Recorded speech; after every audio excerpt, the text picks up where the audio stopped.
家好，欢迎来到快乐手工。冬天啊，对我婆婆来说呢是非常难过的哈，因为她的颈椎和腰都不太好。以往呢，我们住北京，到冬天会给她买很多暖宝，让她贴在这儿呢，保暖了就会舒服很多。但是贴的过程当中也有问题哈，要么就是老年人了，可能她贴的不太到位，贴的时候有可能不太牢，动啊动的，暖宝就掉下来了。还有呢，就是往后这样子的动作对她来说还是挺困难的。所以今天呢，我要给她做一些马甲。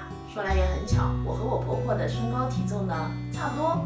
根据我旧马甲的尺寸呢，我把面料剪裁好了，2份，前片1份，后片。里子啊，我用的是眼缝的面料。首先呢，在后片做上割男宝的口袋，在肩部的位置呢车2个口袋，腰部呢做3个口袋。后片上的5个口袋车好以后呢，咱们把前后片给合起来，把肩部和侧边给车上。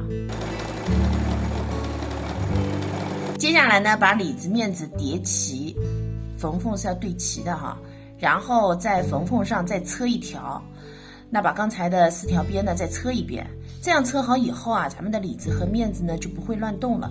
这4条边车好以后呢，把马甲的所有毛边啊，咱们用包边带给包上。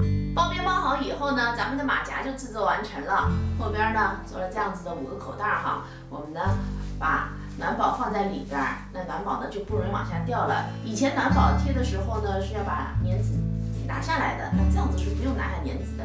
这粘纸贴的时间长了以后，这个面料上边总是有一块时间长了洗不干净呢，也看着挺膈应的哈。这期视频内容就是这些了，感谢您啊花宝贵的时间来看我的视频，记得帮忙点赞哦。咱们下期再见。